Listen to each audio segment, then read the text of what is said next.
గొప్ప కార్యములను మదింతలచి స్తుతించెదం. నీ ఆశ్చర్య క్రియలను పాడి కీర్తించెదం. హల్లెలూయా నా యేసు రాజా, హల్లెలూయా నా ప్రాణనాథ, హల్లెలూయా నా యేసు రాజా, హల్లెలూయా నా ప్రాణనాథ. స్తుతులు మహిమ ఘనత నీకే, స్తుతులు మహిమ ఘనత నీకే. దేవాని గొప్ప కార్యములను మదింతలచి స్తుతించెదం. నీ ఆశ్చర్య క్రియలను పాడి కీర్తించెదం.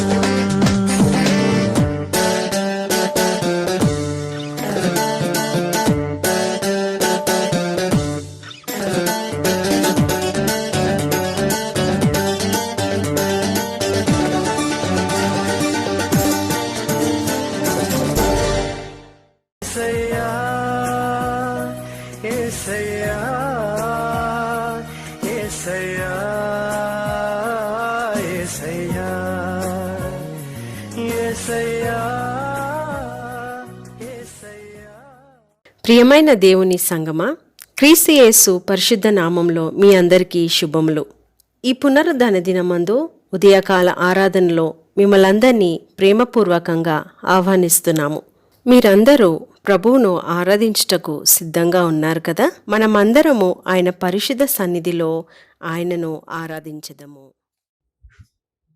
యెహోవా దయాళుడు, ఆయన కృతజ్ఞాస్తులు చెల్లించుడి. యెహోవాకు కృతజ్ఞాస్తులు చెల్లించుడి. ఆయన నామం ప్రకటన చేయుడి. జనములలో ఆయన కార్యములు తెలియజేయుడి. ఆయనను గూర్చి పాడుడి, ఆయనను కీర్తించుడి. ఆయన ఆశ్చర్య కార్యములన్నిటి గురించి సంభాషణ చేయుడి. ఆయన పరిశుద్ధ నామం బట్టి అతిశయించుడి. యెహోవాను వెతుకువారు హృదయమందు సంతోషించుదురుగాక. ప్రార్థన చేసుకుందాం. మహోన్నతుడా, గొప్ప దేవా, యేసుక్రీస్తు నాయనా నీకు స్తోత్రం అని చెల్లించినాం తండ్రి. స్తోత్రం ప్రభా, స్తోత్రం తండ్రి, స్తోత్రం నైనా. మరి పునరుత్థాన దినం నా ప్రభా నేను స్తుతించి కనపరిచే భాగ్యం మాకు దయచేసినారు తండ్రి. నీకు స్తోత్రం అని చెల్లించినాం ప్రభా. రాత్రంతే మాత్రున్నారు, సుఖ నిద్ర అనుగ్రహించినారు, ఒక దినం అనుగ్రహించి మమ్మల్ని సజీవ లెక్కలో చేర్చినందుకు నైనా నీకు స్తోత్రం అని చెల్లించినాం ప్రభా. నీకు స్తోత్రం తండ్రి, స్తోత్రం నైనా. ఈ కార్యం అంతట్లో మీ అధ్యక్షతో నడిపించండి నైనా. నీ ఆత్మతో ప్రతి ఒక్కరిని ఆవరించండి. నీ ఆత్మ ప్రతి ఒక్కరిని ఆవరించినైనా అయినా మీ వాక్యం సరైన విధంగా మనం తెలుసుకొని ఆ విధంగా దీన్ని స్తుతించి కనపరిచే భాగ్యం దయచేయగలరు. ఆ విధంగా నడుచుకుంటకు మాకు సహాయం చేయగలరు. మా ప్రభువును యేసుక్రీస్తు పేరిట అక్కడికి వచ్చిన తండ్రి, ఆమేన్.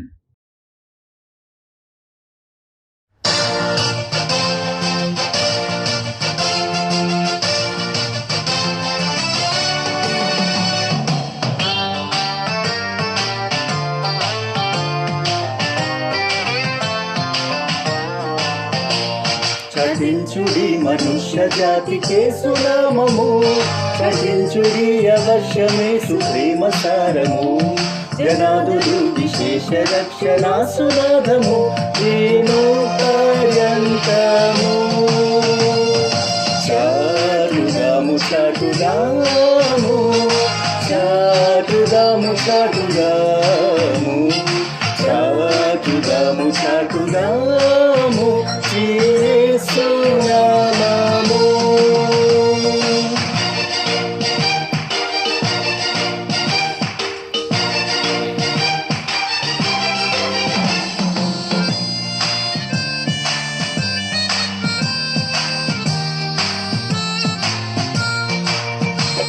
కన్నీళ్లతో మిత్తేడు వారలానందముతో నిన్నాడు పోయు దూర నేడి వాగ్దత్తంబుతో మనాన గురు భక్తులార నిండు మైత్రితో మానవ ప్రేమతో చాటుదాము చాటుదాము, చాటుదాము చాటుదాము, చాటుదాము చాటుదాము చక్కని మార్గము.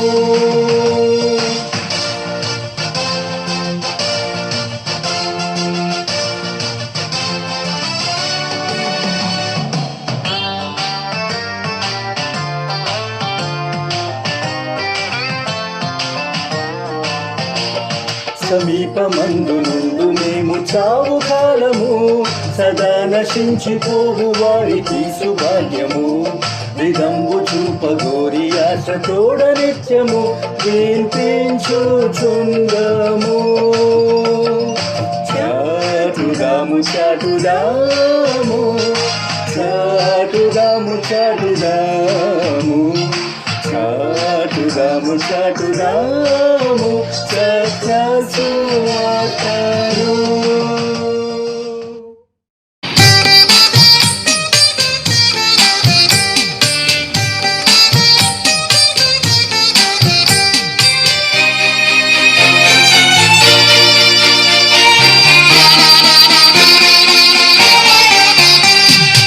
ఎందుకో నన్నింతగా నీవు ప్రేమించితివో దేవా,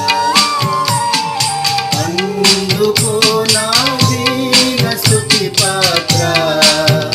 హల్లెలూయా యేసయ్యా. ఎందుకో నన్నింతగా నీవు ప్రేమించితివో దేవా.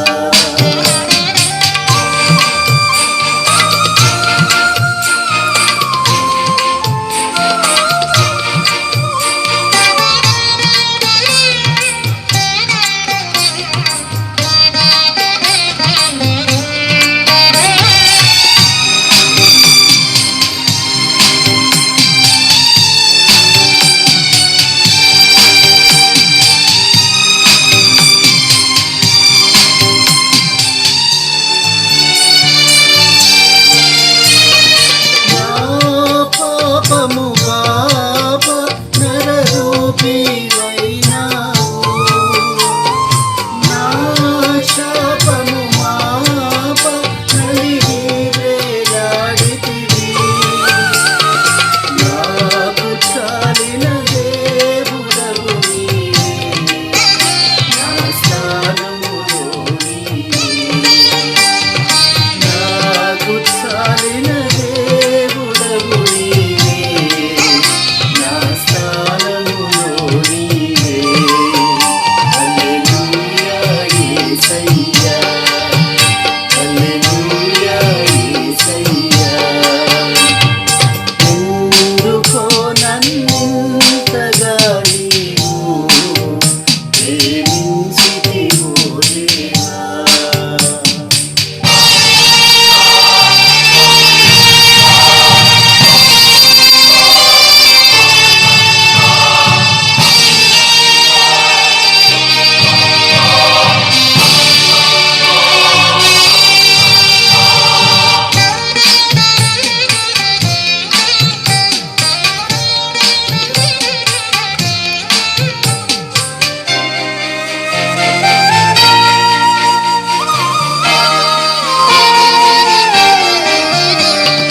నీ రూపము నాలో నిర్మించి ఉన్నావు, నీ పోలికలోనే నివసించమన్నావు.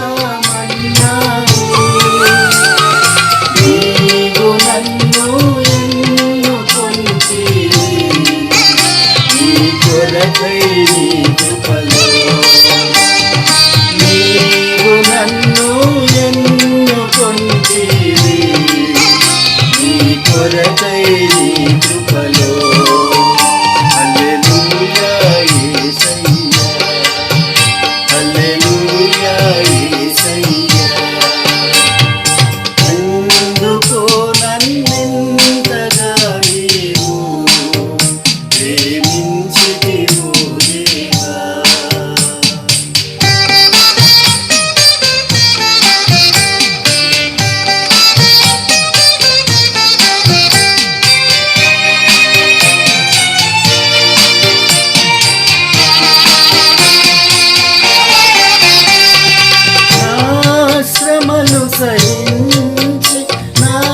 ఆశ్రయమైనావు నా వ్యధలు భరించి నన్నాదుకున్నావు నన్ను నీలో చేర్చుకున్నావు నన్ను దాచి ఉంచావు నన్ను నీలో చేర్చుకున్నావు నన్ను దాచి ఉంచావు హల్లెలూయా యేసయ్యా హల్లెలూయా యేసయ్యా ఎందుకో నన్నింతగా నీవు ప్రేమించితివో దేవా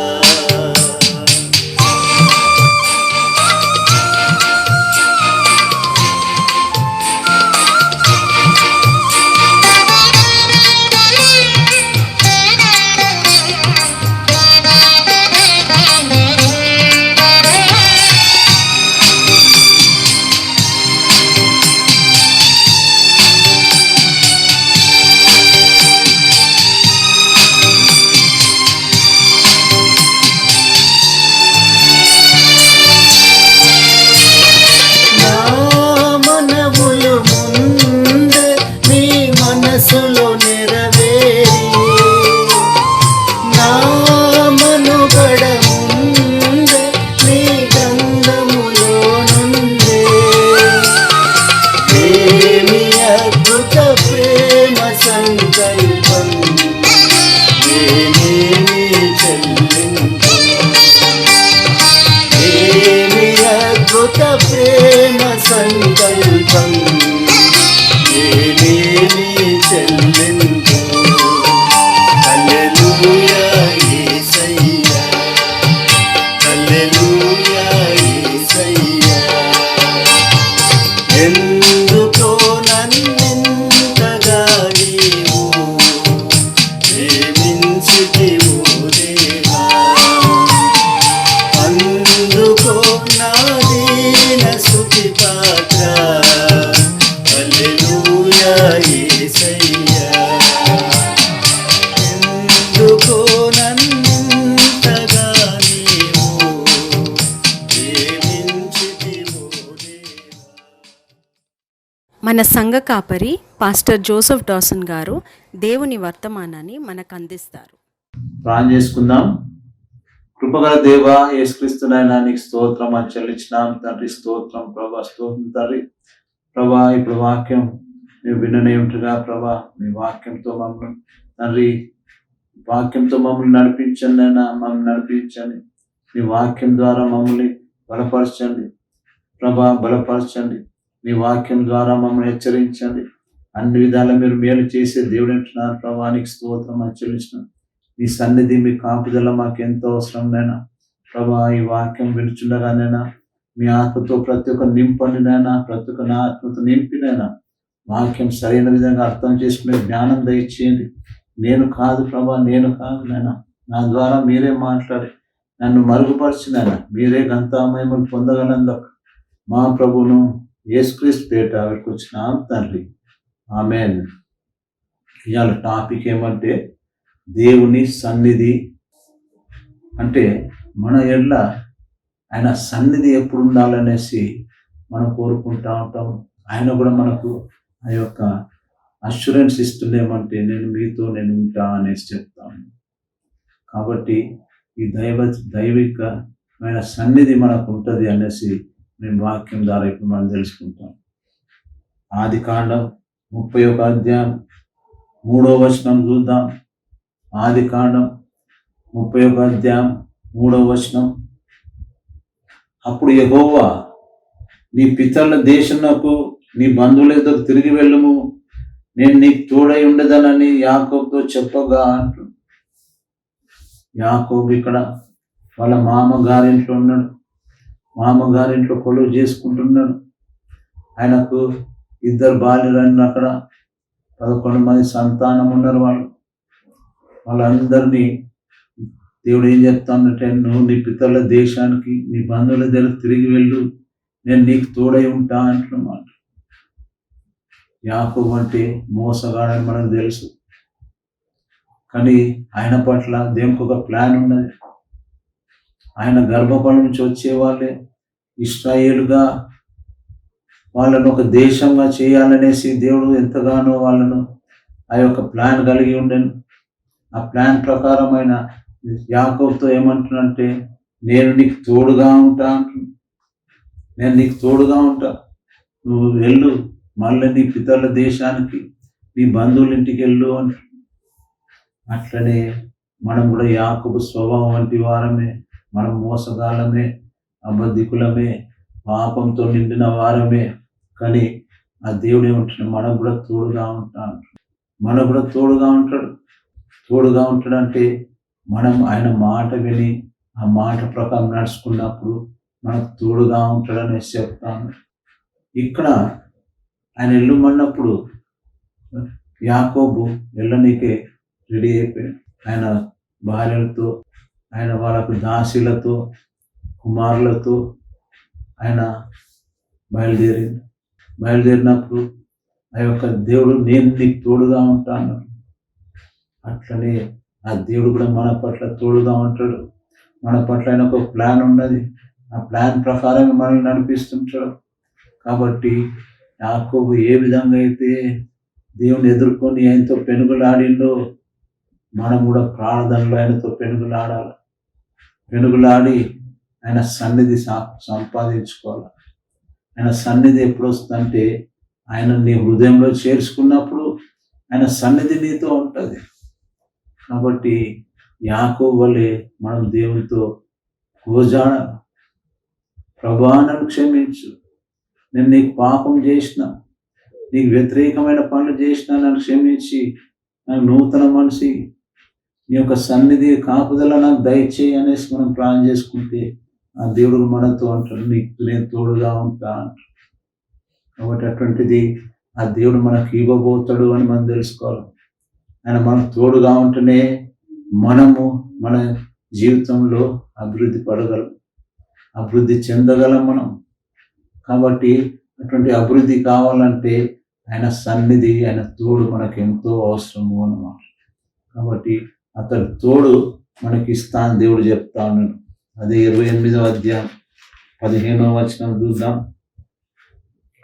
ఇదిగో నేను నీకు తోడై ఉండి నువ్వు వెళ్ళు ప్రతి స్థలమందు నిన్ను కాపాడుచు ఆ దేశమునకు నిన్ను మరలా రప్పించేదను, ఈ దేశంలో మరలా రప్పించేదను, నేను నీతో చెప్పిన నెరవేర్చు వరకు నిన్ను విడువనని చెప్పగా.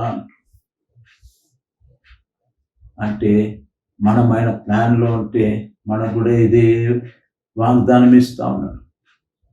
మనకు కూడా ఇదే వాగ్దానం ఇస్తా ఉన్నాడు. ఆయన ప్లాన్లో మనం ఉండాలా. మనం దీవిస్తా అంటున్నాడు దేవుడు. ఆ దీవించినప్పుడు మనకు ఎప్పుడు తోడుగా ఉంటాడు అనేసి అంటున్నాడు. ఏమన్నా ఇదిగో నేను నీకు తోడైంది, నువ్వు వెళ్ళు ప్రతి స్థలమందు నిన్ను కాపాడుచు అంటున్నాడు. మనల్ని కూడా ఆ విధంగా కాపాడే దేవుడు అనేసి చెప్తా ఉన్నాడు. ఆ విధంగా కాపాడి మనల్ని అభివృద్ధి చేసే దేవుడు అనేసి మనకు అర్థం చేసుకోవాలి. నేను నీతో చెప్పినది నెరవేర్చే వరకు నిన్ను విడువనని చెప్పగా అంటే ఆయన ప్లాన్ ప్రకారం నడుస్తూ ఉంటే మనం అభివృద్ధి పరిచి గొప్ప వ్యక్తిగా చేయగలరు. డబ్బుతోనే కాదు, దేవుని బిడ్డలుగా మనం ఆ యొక్క గొప్ప వ్యక్తిగా అందరికీ పరిచయం చేయబడగలం. కాబట్టి అటువంటి దేవుడు నిన్ను నన్ను పిలుస్తా ఉన్నాడు. నేను నీకు తోడుగా ఉంటాను, నన్ను నా దగ్గరికి రా అంటున్నమాట. యాకోబు అయితే ఆయన ప్లాన్లో ఉండి ఆయనతో పెనుగులాడి యాకోబు ఇశ్రాయేలుగా మారిండు ఆయన.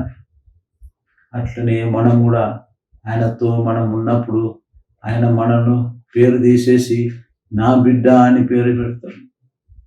అందుకే యోహాను 1:12 ఏమంటారు, నన్ను ఎందరు అంగీకరించరు, తన్ను ఎందరు అంగీకరించరు వారిని కుమారులతో ఆయన వారిని పిలిచను అనేసి చెప్తా ఉన్నాడు. కాబట్టి ఆయన కుమారులుగా మనం చేసుకుంటాడు. ఇన్ని దినాలు మనం ఆయన కుమారుగా లేమేమో మరి, కానీ ఇప్పుడు నువ్వు ఆయన దగ్గరికి వెళ్తే, నువ్వు ఆయనను నీ హృదయంలో చేర్చుకుంటే ఆయన కుమారుగా నువ్వు మారగలవు. అప్పుడు నువ్వు ఎక్కడ వెళ్ళినా కానీ ఆయన నాయతో చెప్పిన నెరవేర్చి నిన్ను విడువనని యాకోబుతో చెప్పినట్టుగా మనతో కూడా ఆ దేవుడు చెప్పగలడు అన్నమాట. కాబట్టి అటువంటి సన్నిధి మనకి ఎప్పుడు ఉంటుందని మనం తెలుసుకోవాలి. నిర్గమకాండం 3వ అధ్యాయం 12వ వచనం, ఆయన నిశ్చయముగా నేను నీకు తోడై ఉందును, నేను నిన్ను పంపితినంటకు ఇది నీకు సూచన, నీవు ఆ ప్రజలను ఐగుప్తులో నుండి తోడుకొని వచ్చిన తరువాత మీరు ఈ పర్వతం మీద దేవుని సేవించదరని నువ్వు. ఇక్కడ మోషేను ఆ యొక్క పర్వతం మీద కలుసుకున్నాడు. ఆయన ఏ పర్వతం అంటే హోరేబు పర్వతం మీద ఆ పొద కాలుతున్నప్పుడు ఏంటి ఒక వింత అనేసి మోషే అక్కడికి వెళ్ళినప్పుడు అక్కడ దేవుడు మాట్లాడుతా ఉన్నాడు. ఏమంటాడు? నేను నీకు తోడై ఉందును, నేను నిన్ను పంపితినంటకు ఇది నీకు సూచన, నీవు ఆ ప్రజలను ఐగుప్తుల నుండి తోడుకొని వచ్చి అంటే ఇశ్రాయేలుకి ఇచ్చిన వాగ్దానం, వాళ్ళకి నేను ఒక దేశం ఇస్తా అని చెప్పాడు ఆయన. ఆ దేశంను తీసుకొని రావడానికి మోషేను పంపిస్తున్నాడు. ఆయన ప్లాన్ ఏమంటే ఇశ్రాయేల్ దేశం ఒకటి ఏర్పరచాలి. ఆయన ఇశ్రాయేల్ దేశం ఏర్పరచాలంటే అప్పుడు ఆ యాకోబుకు 12 మంది కుమారులు ఏముంది, జనాంగం లేదైనప్పుడు. అయితే ఎప్పుడైతే ఐగుప్తుకి పంపించిండో వాళ్ళు వెళ్ళక ముందు యోసేపును వాళ్ళది అక్కడ పంపించి యోసేపు ద్వారా వాళ్ళు ఐగుప్తుకు వెళ్ళి ఉన్నారు. ఐగుప్తుకు వెళ్ళి పెద్ద జనాంగంగా మారి వాళ్ళు మళ్ళీ ఇశ్రాయేల్ దేశంలో అంటే పాలు తేనెలు ప్రవహించు దేశంలోకి వాళ్ళని తీసుకుని వస్తానని చెప్పిన దేవుడు మోషే ద్వారా వాళ్ళను బయటికి తీసుకొచ్చినాడని మనకు తెలుసు. అదే మోషేతో చెప్తా ఉన్నాడు, నిశ్చయంగా నేను తోడయుందును అంటున్నాడు. నిశ్చయంగా అంటే గ్యారెంటీగా నీకు తోడై ఉంటాను. ఇంకేమంటాడు? నేను నిన్ను పంపితినాను అంటకు ఇది నీకు సూచన, నీవు ఈ ప్రజలను ఐగుప్తులో నుండి తోడుకొని వచ్చిన తర్వాత మీరు ఈ పర్వతం మీద దేవుని సేవించెదరు. అదే విధంగా ఆ యొక్క ఇశ్రాయేలుడు ఆ యొక్క హోరే పర్వతం మీద వాళ్ళను దేవుని ఆరాధించుండ్రు అనేసి దేవుడి ఇక్కడ వారితో చెప్తాను. ఎందుకంటే ఆయన మాట ఇచ్చి నెరవేర్చే దేవుడు, మాట తప్పని దేవుడు. నీ పట్ల నా పట్ల అదే ప్లాన్ కలిగి ఉన్నాడని తెలుసుకోవాలి. ఆ ప్లాన్ ప్రకారమే నిన్ను నన్ను దీవిస్తా అనేసి చెప్తాను. ఆయన మాట వినాల. యాకోబు ఆయన మాట విని ఆ యొక్క వాళ్ళ మామ ఇంట్లో నుంచి బయలుదేరి వాళ్ళ ఇంటికి వచ్చిండు. అక్కడి నుంచి బయలుదేరి ఐగుప్తుకు వెళ్ళిండు. ఆ విధంగా దేవుని ప్లాన్ ప్రకారం వాళ్ళ ఐగుప్తు నుంచి బయటికి రాగలిగినారు. మనకు అన్ని తెలుసు, ఐగుప్తులో ఎన్ని తెగుళ్ళు వచ్చినాయో, వాళ్ళు ఎన్ని కష్టాలు పడ్డారో, ఎన్ని బాధలు, ఐగుప్తీయులు ఎన్ని కష్టాలు ఎన్ని బాధలు పడినో మనకు తెలుసు. కాబట్టి అవన్నీ అక్కడ చేసి ఇశ్రాయేలును బయటికి తీసుకొని వచ్చినాడు అనేసి మనకు తెలుసు. కాబట్టి ఆ విధంగా మనల్ని కూడా సాతాను బంధకంలో నుంచి బయటికి తీసుకొని రాగలడు అని. మనం కూడా సైతాను బంధకాలలో ఉన్నాం. మనం ఆ సాతాను బంధకంలో నుండి బయటికి రాలేకపోతున్నాం మనం. కానీ ఆ సాతాను బంధకంలో నుండి మనల్ని బయటికి రప్పించే దేవుడు అని తెలుసుకోవాలి. బయటికి రప్పించి మనం స్వతంత్రులుగా చేసే దేవుడు. ఇశ్రాయేలీయులను ఆ దేశం ఇచ్చి స్వతంత్రులుగా చేసినాడు. అదేవిధంగా మనల్ని కూడా సైతాను బలం నుంచి, ఆయన యొక్క దాస్యంలో నుంచి, లేని బానిసత్వంలో నుంచి మనల్ని కూడా బయటికి రప్పించగల దేవుడు అనేసి చెప్తాను. నిర్గమకాండం 29వ అధ్యాయం 45వ వచనం, నేను ఇశ్రాయేళ్ల మధ్య నివసించి వారికి దేవుణ్ణి ఉందును అంటు. నేను ఇశ్రాయేళ్ల మధ్య నివసించి వారికి దేవుణ్ణి ఉందును అని. వాళ్ళ యొక్క ప్రాణంలో ఐగుప్తు నుంచి కానాను ప్రాణంలో వాళ్ళతో ఉన్నాడు. వారు చేసిన యొక్క అవిశ్వాసను బట్టి వాళ్ళు 40 సంవత్సరాలు అరణ్యంలో ఉండవలసి వచ్చింది. లేకుంటే 11 రోజులలో వాళ్ళు కానాన్ దేశం వెళ్ళగలిగేవారు. కానీ అది 40 సంవత్సరాలు వాళ్ళు అరణ్యంలో ఉండవలసి వచ్చింది. కాబట్టి ఆ విధంగా అవిధేయంగా ఉంటే మనం కూడా శిక్ష పొందుతాము అని తెలుసుకోవాలి. వాళ్ళ విధేయత వలన 40 సంవత్సరాలు అరణ్యంలో వాళ్ళు బస చేసినారు. కానీ ఆ 40 సంవత్సరాల తర్వాత వారు చేసిన వాగ్దాన దేశానికి వాళ్ళని తీసుకెళ్ళిండ్రు. కానీ ఎవరైతే ఐగుప్తు నుంచి బయలుదేరిండ్రో వాళ్ళందరూ వెళ్ళలేకపోయారు. కానీ వాళ్ళ పిల్లలు ఐగుప్తు అంటే అరణ్యంలో పుట్టిన పిల్లలందరూ ఆ యొక్క కానాన్ దేశానికి అంటే పాలు తేనెలు ప్రవహించే దేశానికి వాళ్ళు వెళ్ళగలిగినారు అనేసి మనకు తెలుసు. కాబట్టి అందుకేమంటుడు, నేను ఇశ్రాయేలు మధ్య నివసించి వారు దేవుని యుందును అంటున్నాడు. వారి మధ్య నివసించుడు, వారి మధ్య నివసించి ఇతర రాజ్యాలను పడగొట్టేసి ఆయన వారికి ఆ దేశం ఇచ్చినాడు అనేసి మనకు అందరికీ తెలుసు. కాబట్టి మనకు కూడా అటువంటి గొప్ప దీవెన ఇవ్వగలడు అని తెలుసుకోవాలి. మనం అటువంటి గొప్ప దీవెనతో మనం దీవించే దేవుడు. నిర్గమకాండం 33వ అధ్యాయం 14వ వచనం, అందుకు ఆయన నా సన్నిధి నీకు తోడుగా వచ్చును, నేను నీకు విశ్రాంతి కలుగజేసేదను. నా సన్నిధి నీకు తోడుగా వచ్చును అంటున్నాడు. మోషేకి చెప్తా ఉన్నాడు, నా సన్నిధి ఉంటుంది ఎంబడి, నువ్వెందుకు బాధపడుతున్నావు, నువ్వెందుకు విశ్వాసం లేకుండా నా సన్నిధి నీతోనే ఉంటుంది అనేసి చెప్తా ఉన్నాడు. అక్కడ ఏమన్నా ఇష్టాలు దేవుడే ఉంటా అన్నాడు, ఇక్కడ నా సన్నిధి నీకు తోడుగా ఉంటుంది అనేసి అంటాను. తోడుగా వచ్చును అంటు ఆయన తోడుగా వస్తుంది అంటే మన జీవితంలో కూడా ఆయన తోడుగా ఉన్నప్పుడు మనల్ని ఎంతగానో మనల్ని ఆ దేవుడు దీవించగలడు అన్నమాట.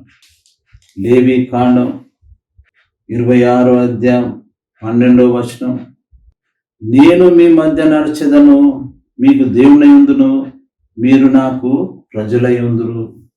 ఎంత గొప్ప భాగ్యమో చూడండి. ఎంత గొప్ప భాగ్యం ఎవరికి ఉన్నది? ఆయన బిడ్డలకే ఉన్నదన్నమాట. ఇశ్రాయేలును ఏర్పరచుకున్నాడు ఆయన. ఇశ్రాయేలును ఏర్పరచుకొని ఏమంటూ, నేను మీ మధ్య నడిచెదను, మీకు దేవుని ఉందును అంటున్నాడు. వారి మధ్య నడిచిండు. వాళ్ళు ఎప్పుడైతే ఆ యొక్క అవిశ్వాసంతో ఇతరుల దేవతలను వాళ్ళు మోకిండ్రో ఆయన తోడుగా లేడు. మోషే ఉన్నంత కాలం ఆయన తోడుగా ఉన్నాడు, యెహోషువ ఉన్నంత కాలం ఆయన తోడుగా ఉన్నాడు. కానీ వాళ్ళు పోయిన తర్వాత వాళ్ళు చపల చిత్తం మనసుతో ఉన్నారు. కొన్ని రోజులు వాళ్ళ కష్టాలు వచ్చినప్పుడు యెహోవాను నమ్ముకున్నారు. కష్టాలు తీరిన తర్వాత మళ్ళీ ఆ యొక్క విగ్రహాలను పూజ చేశారు. వాళ్ళు వచ్చేటప్పుడు ఐగుప్తు నుంచి బయలుదేరి వచ్చేటప్పుడు ఐగుప్తు యొక్క దేవతలను మొక్కి ఉన్నారు అనేసి మనం తెలుసుకోవాలి. ఎట్లా అంటే ఆరోనుకు మాకు ఒక దేవుని చేయి, మాకు మమ్మల్ని నడిపించటకు ఒక దేవుడు మాకు కావాలన్నప్పుడు దూడని చేశారు. ఐగుప్తులో కూడా దూడను పూజించేవారు అనేసి మనం తెలుసుకోవాలి. ఐగుప్తులో విగ్రహారాధికులై ఉన్నారు వాళ్ళు. కానీ ఆ విగ్రహారాధికులను తిరిగి యెహోవా దేవుడు ఏమన్నాడంటే, నేను నిజమైన దేవుడు, నా దగ్గరికి రండి అని మోషే ద్వారా వాళ్ళకు మంచి ధర్మశాస్త్రం ఇచ్చినాడు. ఆ ధర్మశాస్త్ర ప్రకారం నడవాలని చెప్పినాడు వాళ్ళకు.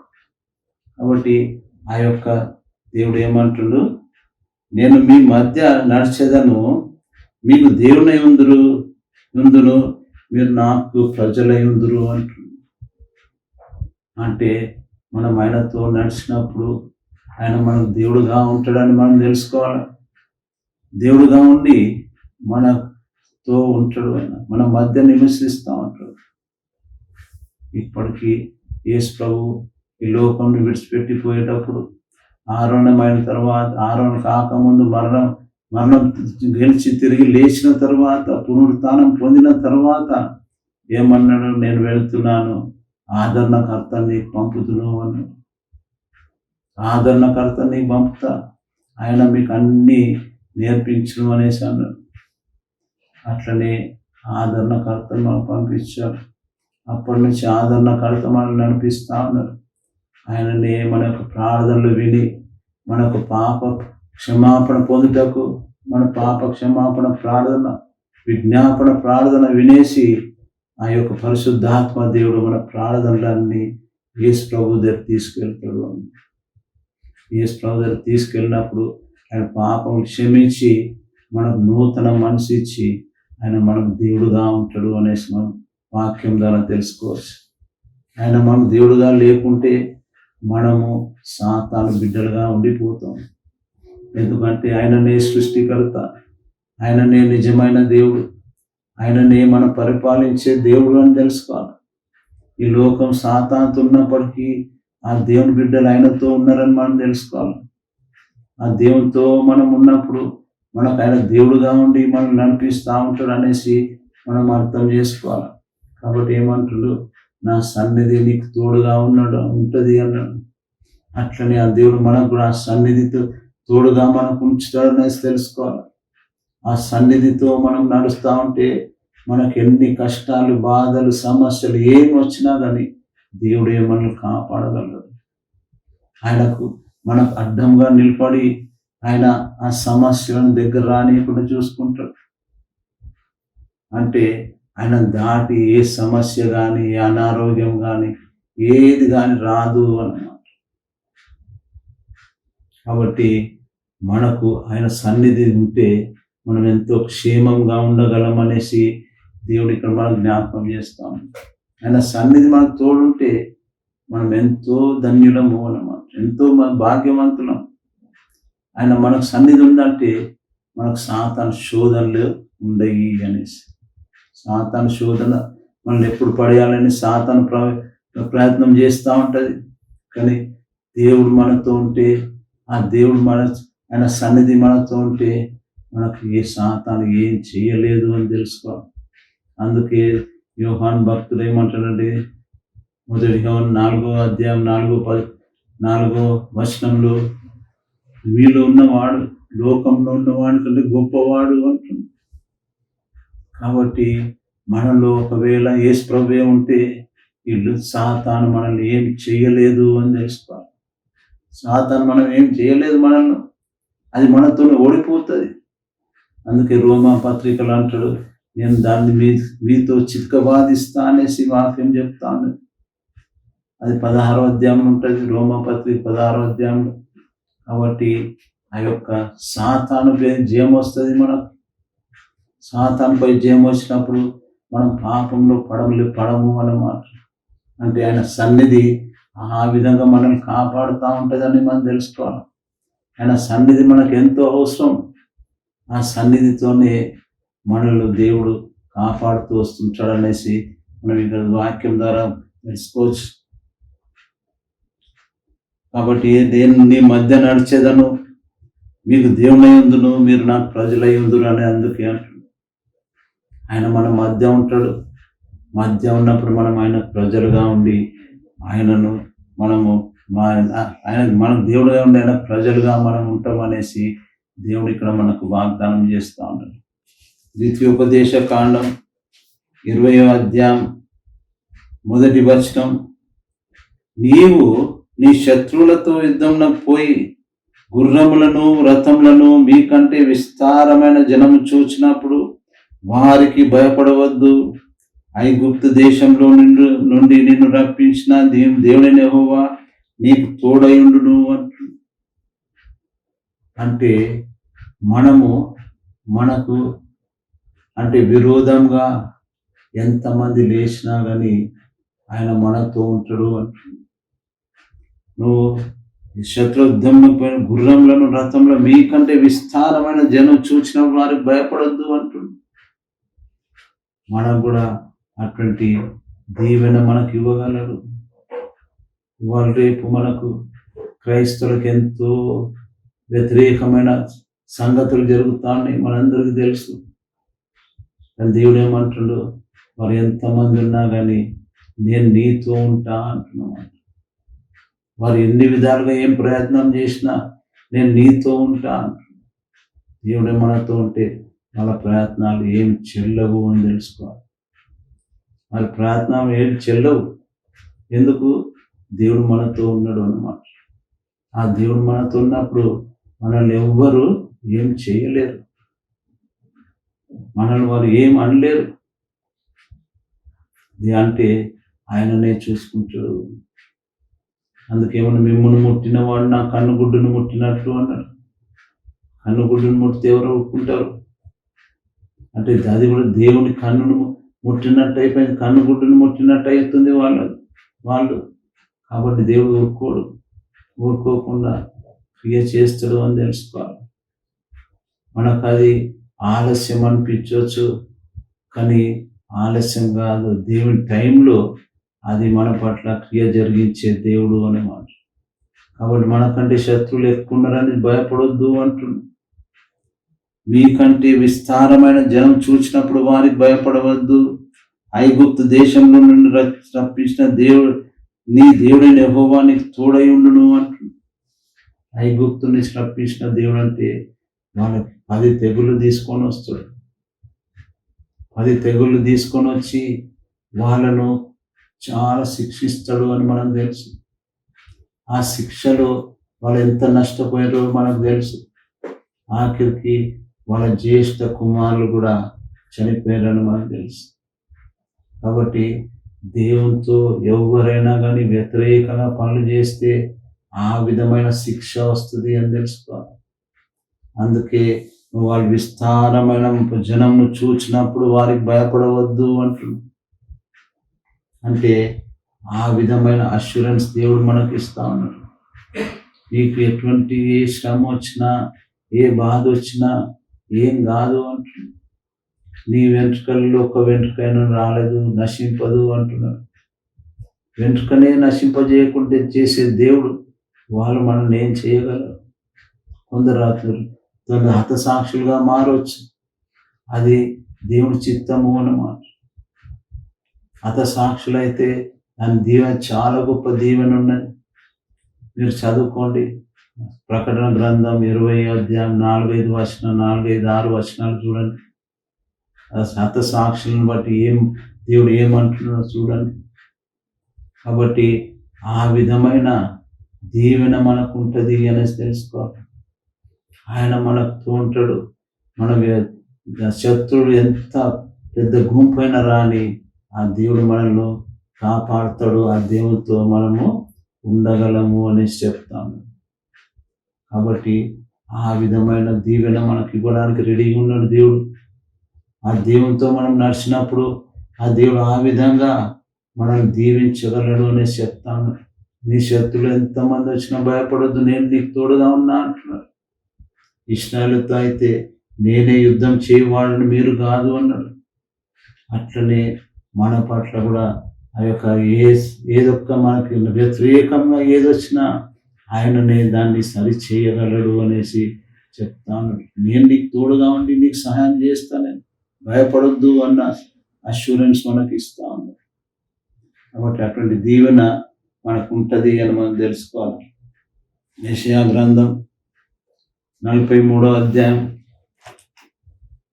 2వ వచనం చూద్దాం. నీవు జలములలో పడి దాటినప్పుడు నేను నీకు తోడయుందును, నదులలో పడి వెళ్ళినప్పుడు అవి నీ మీద పొర్లి పారవు, నీవు అగ్ని మధ్యను నడిచినప్పుడు కాలిపోవు, జ్వాలలు నిన్ను కాల్చవు అంటున్నాడు. అంటే ఇక్కడ ఎంత మంచి అష్యూరెన్స్ మనకుందో చూడండి. నువ్వు జలంలో పడి దాటినప్పుడు నేను నీకు తోడయుందును అంటున్నావు. నదులలో పడి నువ్వు వెళ్ళినప్పుడు అవి నీ మీద పొర్లి పారవు అంటున్నావు. మనం పౌలును జ్ఞాపకం చేసుకుంటే ఆయన ఓడలలో ప్రయాణం చేసినాడు. ఓడలలో ప్రయాణం చేసి ఆయన ఎన్నో కష్టాలు ఎదుర్కొన్నాడు, కానీ ప్రాణాపాయం రాలేదు. ఆయన ఒకసారి పడవనే తిరిగిపోతుంది, బద్దలైపోతుంది, కానీ వాళ్ళని క్షేమంగా పెట్టినాడు దేవుడు. ఆయన పౌలుతో ఎంతమంది ఉన్నారో వాళ్ళందరినీ క్షేమంగా అక్కడ పెట్టినాడు అనేసి మనకు తెలుసు. అంటే అదే అంటున్నాడు, జలములలో పడి నువ్వు దాటినప్పుడు నీకు తోడయుందును అంటున్నాడు. నదులలో పడి వెళ్ళినప్పుడు అవి నీ మీద పొర్లి పారవు. ఎంత గొప్ప దీవెన చూడండి. అంటే జలములు ఇప్పుడు మనం చూస్తా ఉన్నాం, వరదలతోని ప్రతి దేశంలో ఎంత నష్టం జరుగుతుంది, ఎంత ప్రాణ నష్టం జరుగుతుంది, ఆస్తి నష్టం జరుగుతున్నది, అన్ని జరుగుతున్నప్పుడు కానీ మనకు మాత్రం దేవుడు ఏమంటున్నట్టు నీకు నష్టం రాదు, నీకు కష్టం రాదు, నువ్వు చనిపోవు అనేసి వాగ్దానం ఇస్తా ఉన్నాడు. ఇప్పుడు ప్రపంచమంతా అల్లకల్లోలంగా ఉన్నది. భూకంపాలు, వరదలు, అన్ని అడవులు కాలిపోతా ఉన్నాయి, అన్ని విధాలుగా నష్టం జరుగుతుంది. కానీ మనకు అష్యూరెన్స్ ఏమంటే నువ్వు ఎట్టు వెళ్ళినా నేను నీకు తోడుగా ఉన్నా అంటున్నావు. నేను నీకు తోడై ఉందును అంటున్నావు. నీకు తోడై ఉందును, అవి నీ మీద పొర్లి పారవు అంటున్నావు. పొర్లి పారవు అంటే మనం ముంచెయ్యి అన్నమాట. నీళ్ళు ముంచకుండా మనల్ని కాపాడుతాడు అని చెప్తాను ఇక్కడ. అదే నీవు అగ్ని మధ్య నడిచినప్పుడు కాలిపోవు, జ్వాలలు నిన్ను కాల్చవు అంటే మనం జ్ఞాపకం రావాల. శద్రక్, మేషక్, అబేద్నెగోలు మంటలో పడేసినప్పటికీ వాళ్ళని ఒక్క వెంట్రుక కాలలేదు, వాళ్ళ మీద కాలిన వాసన లేదు అనేసి ఆ యొక్క నెబుకద్నెజర్ రాజే సాక్ష్యం ఇస్తారు. అంటే అగ్ని కూడా మనల్ని ఏం చేయలేదు అన్నమాట. ఎప్పుడు ఆయన మనకు తోడుగా ఉంటే, ఆ తోడుగా ఉన్నప్పుడు మనకు ఆ యొక్క అగ్ని కూడా ఏం చేయలేదు అన్నమాట. అంటే మనం ఆయనలో ఉండాలా. ఆయనలో ఉన్నప్పుడు ఆయన మనతో ఉంటాడు. ఆయనలో మనం లేకుండా నువ్వు తోడుగా ఉండమంటే ఉండడు. ఆయన చెప్పిన రీతిగా నువ్వు వింటేను అప్పుడు దేవుడు నీకు తోడుగా ఉంటాడు. కాబట్టి ఆయన చెప్పిన రీతిగా మనం నడుచుకోవాలనేసి దేవుడు కోరుతాను. అప్పుడు నీకు తోడై ఉండి ఎటువంటి ఆపద రాకుండా నిన్ను కాపాడగలడు అన్నమాట. జలములలో పడి వెళ్ళినా అంటే ఎంత గొప్ప దీవెన చూడండి. అది ఆ విధంగా ఎంతో మంది నీళ్ళలో కొట్టుకొని పోయి చనిపోతాను. కొందరికి శవం దొరకక ఎన్నో నెలల తర్వాత ఎక్కడో దొరికినప్పుడు అది ఆశ్చర్యమైపోతూ ఉంటుంది. కాబట్టి ఆ విధమైన భద్రత మనకు ఉన్నది అని తెలుసుకోవాలి. ఆయనలో మనం ఉన్నప్పుడు ఆ భద్రత ఉన్నది మనకు. ఆ భద్రతతోని మనము హాయిగా జీవించవచ్చు అన్నమాట. మనకు అటువంటి భద్రత లేకుంటే మనం కూడా జలంలో పడి మనం చనిపోగలము అన్నమాట. ఆ నీళ్లు మనల్ని మీద పారి వచ్చేస్తాయి. కానీ దేవుడు తోడుగా ఉంటే అవి నీ మీద పొరలి పారవు అంటున్నావు. నువ్వు నదులలో పడి వెళ్ళినా అవి నీ దాటినప్పుడు నేను నీకు తోడై ఉంటా అంటున్నమాట. నదులలో పడి దాటినప్పుడు అంటే నీ ప్రయాణం ఎక్కడ ఉన్నా కానీ ఆ ప్రయాణం అంతట్లో నీతో ఉంటాడు అనేసి చెప్తాను. ఆ ప్రయాణం అంతట్లో నీతో ఉండి నేను కాపాడుతాను. నువ్వు అగ్నిలో నుంచి వెళ్ళినా కానీ నేను నీకు తోడై ఉంటే అగ్ని జ్వాల నిన్ను కాల్చదు అంటున్నాడు. అంటే ఎటువంటి పరిస్థితిలో నువ్వు ఉన్నప్పటికీ నేను నీకు తోడుగా ఉంటా అనేసి ఆ దేవుడు చెప్తాను. కాబట్టి అటు తోడు మనకు కావాలంటే మనం దేవుని పైన విశ్వాసం పెట్టాలి. విశ్వాసం పెట్టి ఆయన ద్వారా మనం ఇవన్నీ మేలు పొందొచ్చు. ఇప్పుడు ఇశ్రాయేలును మోషే నడిపించాలంటే మన మోషే ఆయన మాట విని ఆయన మాట ప్రకారం ఆయన నడిచినాడు కాబట్టి మోషే మాట ఆయన విన్నాడు. ఇశ్రాయేలు ఆయన వ్యతిరేకమైన ఎంత గొప్ప పాపం చేసినా ఆ మోషే మాట విని వాళ్ళని పూర్తి నాశనం చేయలేదు. ఒకప్పుడు ఆయన కోపం వచ్చి మోషే తన్ను పక్కకు తప్పుకొని వీళ్ళంతా నాశనం చేసి నీ ద్వారా నేను మళ్ళీ ఈ జనాంగంలో తీసుకొని వస్తా అంటే వద్దు ప్రభా అలా చేయకు నువ్వు అన్నాడు. అలా చేస్తే ఐగుప్తు నుంచి వాళ్ళు వేరే దేశానికి వెళ్ళి తీసుకెళ్తా అన్నాడు. కానీ ఆయన చేతగా వీళ్ళందరినీ అరణ్యంలో చనిపేసిండు అని మాట వస్తుంది, వద్దు ప్రభువా అంటాడు. కాబట్టి ఆ విధమైన దీవెన మనకు ఉన్నది అన్నమాట. మన పట్ల ఆ యేసు ప్రభువే విజ్ఞాపన చేస్తా ఉన్నాడు. తండ్రితో విజ్ఞాపన చేస్తా ఉన్నాడు. విజ్ఞాపన చేసి మన కోసం ప్రార్థన చేస్తా ఉన్నాడు. మన రక్షణ కోసం ప్రార్థన చేస్తా ఉన్నాడు. మనం ఆయన బిడ్డలుగా మారాలని ప్లాన్ చేస్తా ఉన్నాడు.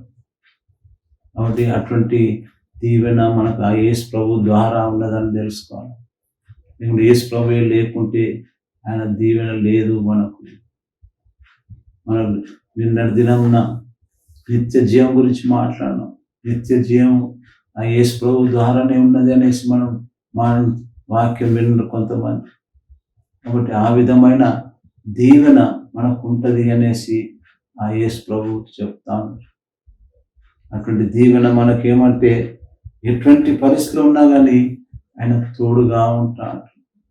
జలం అంటే దాంతో ఎంతో మంది చనిపోతాను, అగ్ని అంటే దాంతో కూడా చనిపోతాను, కానీ మనకు అవి ఏం చెయ్యవు అనేసి దేవుడు మనకి ఇక్కడ వాగ్దానం చేస్తా ఉన్నాడు. ఎప్పుడు మనం ఆయన మాట విని ఆయన సన్నిధి మనతో ఉంటే మనకి ఈ విధమైన దీవెన ఉంటుంది అని తెలుసుకోవాలి.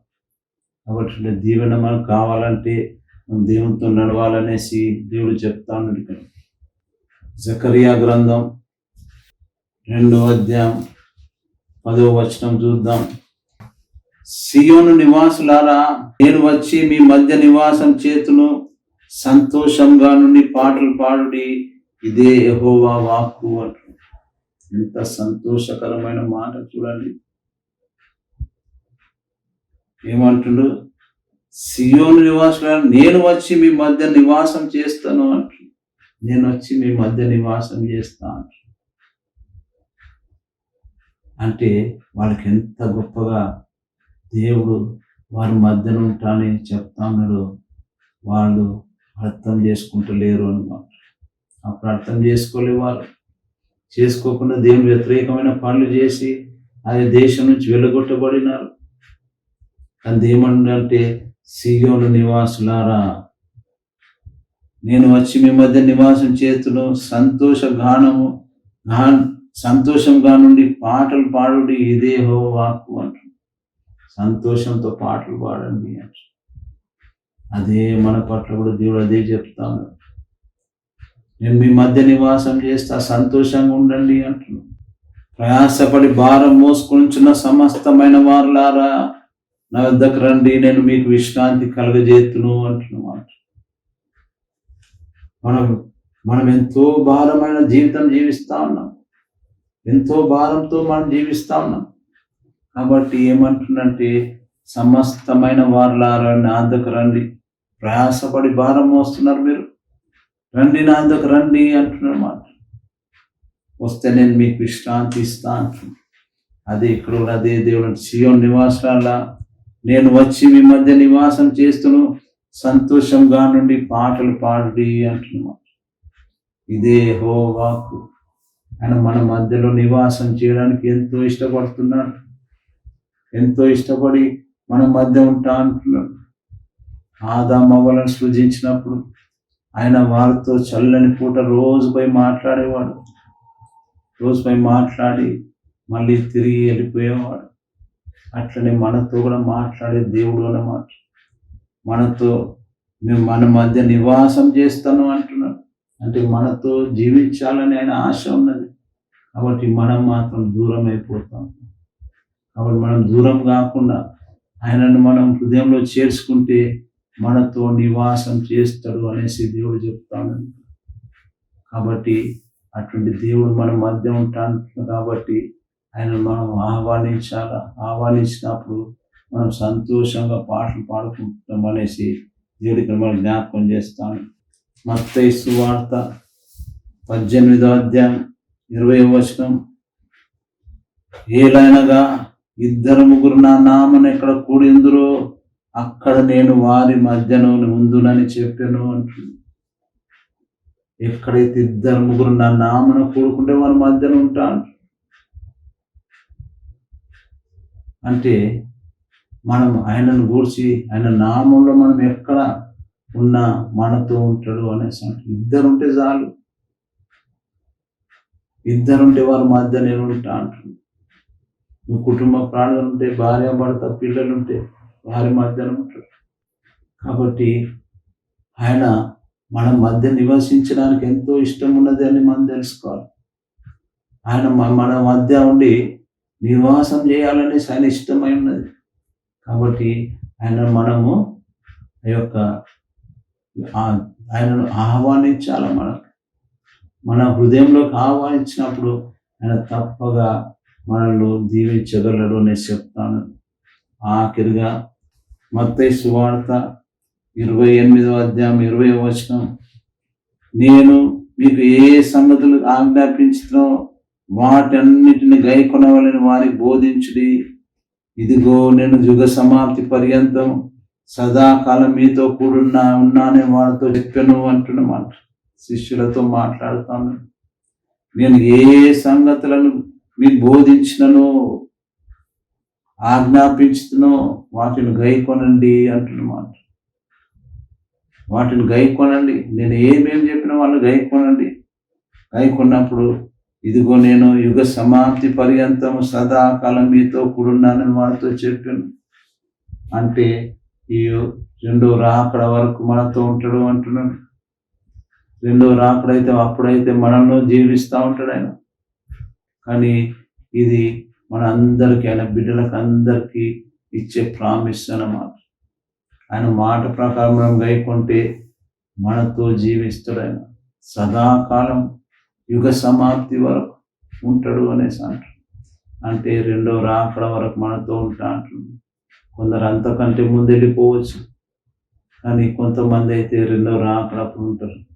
ఆ రెండో రాకడప్పుడు ఉన్నప్పుడు మనం ఆ విధంగా దీవించబడగలము అనేసి చెప్తాను. యుగ సమాప్తి పర్యంతం సదాకాలం మీతో ఉన్నానని చెప్పాను. అంటే సదాకాలం ఉంటాను. కాబట్టి ఆయన సన్నిధి మనకు ఎంత అవసరమో మనం తెలుసుకున్నాం. ఆయన సన్నిధి ఎప్పటికి ఉంటుంది అనేసి చెప్తా ఉన్నాడు. కానీ మనం అది దూరం చేసుకోవద్దు. అంటే మనం ఈ లోకరీతిగా మనం తిరుగుతూ ఉంటే, లోక ఆశలతో ఉంటే, లోక కోరికలతో ఉంటే ఆయన సన్నిధి మనకు రాదు. కానీ ఆయన మాట గైకొంటే, ఆయన చెప్పిన విధంగా మనం నడుచుకుంటే ఆయన సన్నిధి తోడు మనకు ఉంటుంది అని తెలుసుకోవాలి. కాబట్టి ఆ దేవుడు ఏమంటుండు, నా మాట గైకొనండి, నా మాట గైకొంటే నా సన్నిధి మీతో ఉంటుంది, నేను నీకు తోడుగా ఉంటా, నీ మధ్య నేను నివాసం చేస్తా అనేసి దేవుడు చెప్తా ఉన్నాడు. కాబట్టి ఆయన సన్నిధి మనతో ఉండాలంటే ఆయన మాటను మనం గైకొనాలి.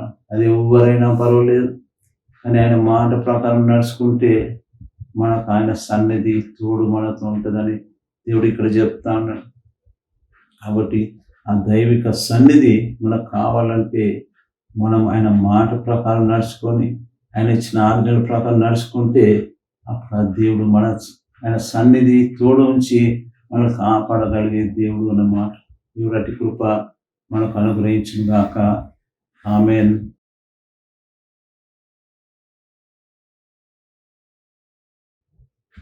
ప్రార్థన చేసుకుందాం. మహోన్నతుడా, గొప్ప దేవ, యేసుక్రీస్తు నాయనా నీకు స్తోత్రం అని చెల్లించినాం తండ్రి. స్తోత్రం ప్రభా, స్తోత్రం తండ్రి. మరి ఒకసారి బిజుతో చేరి ప్రభా ఈ పునరుత్థాన దినంన నేను స్తుతించి కనపరిచే భాగ్యం మాకు దయచేసినారు తండ్రి. నీకు స్తోత్రం అని చెల్లించినాం ప్రభా. మా మధ్యలో మీరున్నారు తండ్రి. నీకు స్తోత్రం అని చెల్లించినాం. మంచి మ్యూజిక్తో, మంచి పాటతో నేను స్తుతించగలిగినాం తండ్రి.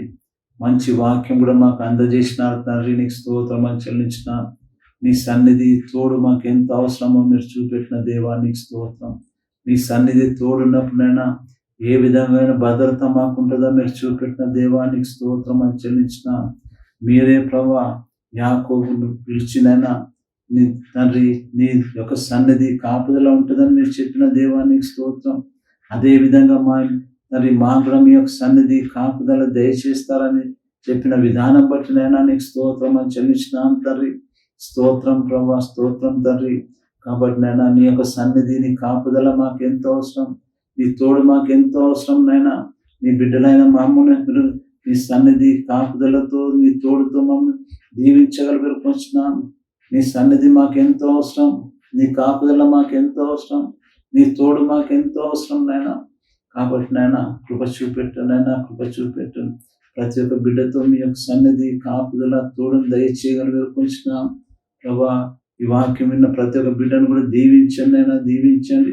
దీవించి ప్రభా మీరే తండ్రి అంతా మహిమను పొందగల వేడుకొంచున్నాం తండ్రి. ప్రభా ఇక్కడ విన్న బిడ్డలను బట్టి నైనా నీకు స్తోత్రం అని చెల్లించినాం. వారికి కావాల్సిన అవసరం తీర్చండి అయినా అవసరం తీర్చగల వేడుకొంచున్నాం తండ్రి. ప్రభా ఎంతో మంది ఆర్థికంగా ఎంతో బాధపడుచున్నారనైనా ఈ లాక్డౌన్ వల్ల ప్రభా ఎన్నో జాబ్స్ పోయినైనా ఎంతో బాధలు ఉన్నారనైనా. కాబట్టి ప్రభా నేను అనుకుంటున్నాను, కృప చూపెట్టండి తండ్రి, కృప చూపెట్టండి నైనా, కృప చూపెట్టండి ప్రభా, కృప చూపెట్టండి, కృప చూపెట్టి నైనా ప్రభా. మరి వారితో మీరుండి నైనా ప్రభా మీ యొక్క సన్నిధి మీ కాపులను దయచేయండి ప్రభా. నీ యొక్క తండ్రి ఆర్థికంగా సహాయం చేయగల వేరుకొచ్చినాం. ఆర్థిక సహాయం చేసినైనా వారిని తండ్రి మంచి స్థితిలోని తీసుకొని రండి నైనా, వాళ్ళని అభివృద్ధి పరచగల వేరుకొచ్చినాం తండ్రి. ప్రభా గర్భఫలం లేకుండా ఉన్నవారిని గర్భఫలం దయచేయండి అయినా, గర్భఫలం దయచేయండి, అది మీ బహుమానమై ఉంటుందైనా. కాబట్టి ఆ బహుమానం లేని వారికి బహుమానం దయచేయగల వేరుకొచ్చినాం. అదే దాని కుటుంబ సమస్యలు ఉంటే కుటుంబ సమస్య తీర్చండి. పెళ్లిళ్ళు కాని వారు ఉన్నారు ప్రభా, పెళ్లిళ్ళు తండ్రి వెయిట్ చేస్తున్నారు తండ్రి, వాళ్ళకి సరైన తండ్రి ఒక లైఫ్ పార్ట్నర్స్ దయచేయగల వేరుకొచ్చినాం తండ్రి. లైఫ్ పార్ట్నర్ దయచేయండి అయినా. ఎటువంటి అనారోగ్యంతో బాధపరిచిన వారిని కూడా ముట్టి స్వస్థపరచండి, ముట్టి స్వస్థపరచండి ప్రభా. నిన్ను ఘనపరిచే భాగ్యం మాకు దయచేయండి ప్రభా. మా అందరితో నీ యొక్క సన్నిధి కాపుదలను తోడుని దయచేయగల వేడుకొంచున్నాం తండ్రి. ప్రభా మనం మేము తిరిగి ఇలా కూడి నేను స్తుతించే వరకు నీ గాయపడ్డ హస్తంలో మమ్మల్ని అందరినీ భద్రపరచమని మా ప్రభువును యేసుక్రీస్తు పేరిట వేడుకొంచున్నాం తండ్రి. ఆమేన్.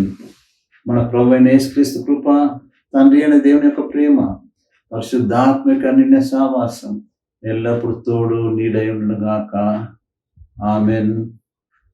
మనలను మన కుటుంబాలను దీవించునుగాక. ఆమేన్.